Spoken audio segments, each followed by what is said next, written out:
Hi friends, welcome to Lex கணிதம். இந்த வீடியோவில் என்ன தெரிஞ்சுக்க போகிறோம் அப்படின்னா எடுத்துக்காட்டு 1.18 பார்க்க போகிறோம். சரியா? சார்பு f from r to r ஆனது f of x equal to இந்த மாதிரி 3 ஃபங்க்ஷன் கொடுத்துருக்காங்க. சரியா?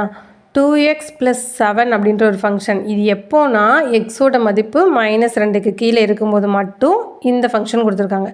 நெக்ஸ்ட்டு x² -2 இது எப்போனா எக்ஸோட மதிப்பு -2 2ல் இருந்து 3 வரைக்கும் உள்ளது கொடுத்துருக்காங்க. இப்போது இங்கே வந்து லெஸ் தேன் ஆர் ஈக்குவல்ட்டுன்னு ஒன்று கொடுத்துருக்காங்க. சரியா?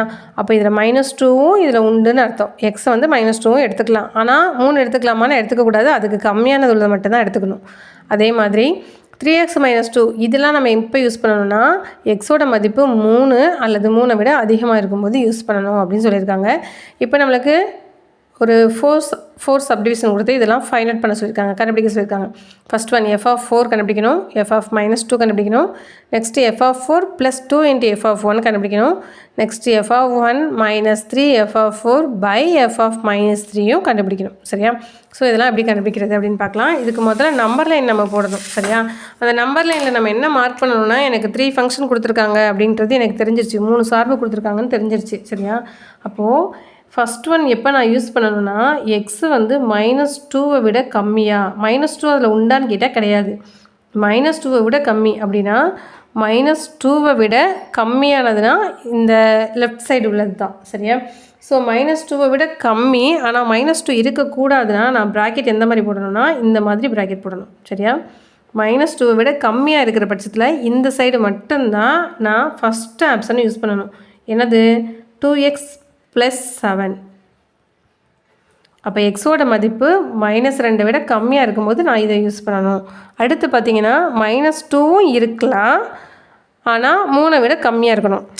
இப்போ செகண்ட் உள்ளது எங்கே யூஸ் பண்ணணும்னா 3 விட கம்மியாக இருக்கணும் ஆனால் 3 கிடையாது, ஆனால் -2வை விட அதிகம், -2வும் உண்டு அதை விட அதிகம். அப்போ இதுக்கு எந்த மாதிரி ப்ராக்கெட் யூஸ் பண்ணணும்னா க்ளோஸ்டு ப்ராக்கெட் யூஸ் பண்ணணும். இது பேர் ஓப்பன் ப்ராக்கெட், இது க்ளோஸ்டு ப்ராக்கெட்னு சொல்லுவோம். சரியா? இந்த ப்ராக்கெட் போட்டால் இங்கே -2வும் உண்டுன்னு அர்த்தம். சரியா? இப்போ தான் அந்த செகண்டாக கொடுத்துருக்காங்க இல்லையா, x² -2 இதை யூஸ் பண்ணணும். அடுத்து தேர்டு பார்த்தீங்க அப்படின்னா x3யும் இருக்கலாம், அதை விட அதிகமானதும் இருக்கணும், 3ம் இருக்கணும், அதை விட அதிகமானதும் இருக்கணும். அப்படின்னா இந்த மாதிரி க்ளோஸ்டு ப்ராக்கெட்டு. இது வந்து ரொம்ப ஈஸியான சம்மு. இந்த இதை மார்க் பண்ணி இந்த 3ஐயும் நான் எங்கே பயன்படுத்தணும் அப்படின்றத நீங்கள் இதை போட்டிங்கனாலே போதும். இது ரொம்ப ஈஸி. அடுத்து எக்ஸோட மதிப்பு இதில் சப்ஸ்டிட் பண்ணி நம்ம ஆன்சர் தான் கொண்டு வர போகிறோம். ரொம்ப ஈஸியாக இருக்கும். ஆனால் இது ரிப்பீட்டடாக 10th பப்ளிக் எக்ஸாமில் கேட்கக்கூடிய ஒரு கொஸ்டின். இதே மாதிரி ஃபஸ்ட் யூனிட்டில் நான் இன்னொரு சம்மும் சொல்லியிருந்தேன், எடுத்துக்காட்டு 1.11 சொல்லியிருப்பேன்.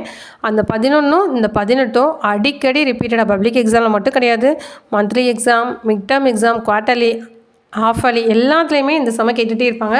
ரொம்ப ஈஸியான சம். எப்படி செய்யுதுன்னு பார்க்கலாம். இப்போ f of 4 கேட்டிருக்காங்க.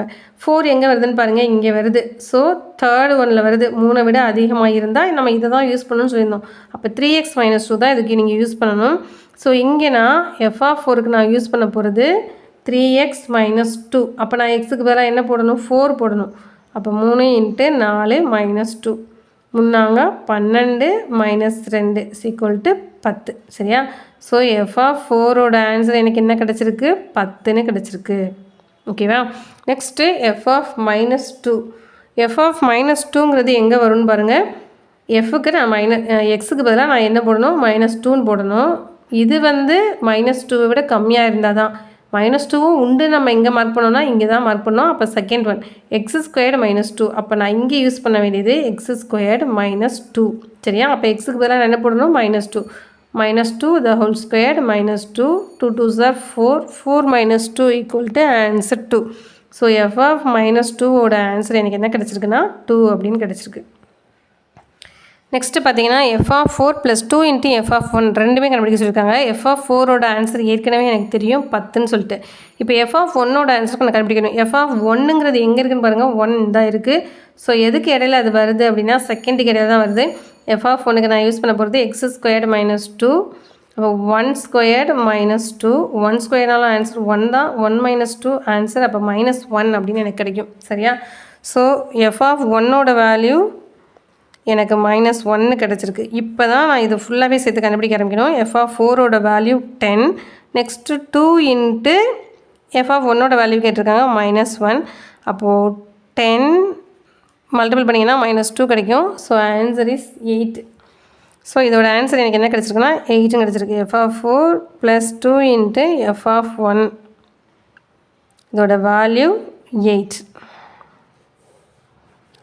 நெக்ஸ்ட்டு பார்த்தீங்கன்னா F of 1 - 3 F of 4 by F of -3. F of 1ஓட ஆன்சர் நம்ம இப்போ தான் கண்டுபிடிச்சோம். ஆன்சர் என்ன கிடச்சிது? -1 கிடச்சிது. எஃப் ஆஃப் 4ஓட வேல்யூ நம்மளுக்கு ஏற்கனவே தெரியும் 10 அப்படின்றது. இப்போ எஃப் ஆஃப் -3 எனக்கு தெரியாது, நான் அதை முதல்ல கண்டுபிடிக்கணும். அப்போது எஃப் ஆஃப் -3 எதில் வரும் அப்படின்னா ஃபஸ்ட் ஒனில் வரும்.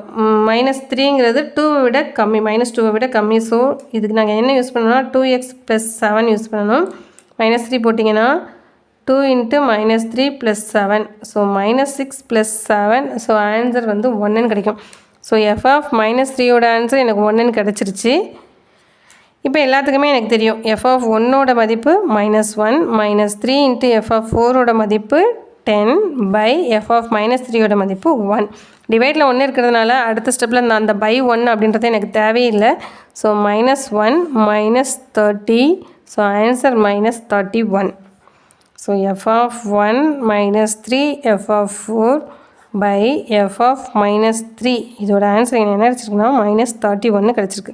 அவ்வளோதான். ரொம்ப ரொம்ப சிம்பிள் இந்த சம். ஆனால் 5 மார்க் கொஸ்டினில் 10th பப்ளிக் எக்ஸாமாக இருக்கட்டும், மற்ற எந்த எக்ஸாமாக இருந்தாலும் திரும்ப திரும்ப கேட்கக்கூடிய ஒரு சம். ஸோ அதனால் இந்த சம்மை யாருமே மிஸ் பண்ணிடாதீங்க. உங்களுக்கு இந்த சம் தெளிவாகவே புரிஞ்சிருக்கும் அப்படின்னு நினைக்கிறேன். வீடியோ பிடிச்சிருந்தது அப்படின்னா லைக் பண்ணுங்கள், ஷேர் பண்ணுங்கள். Okay friends, thank you.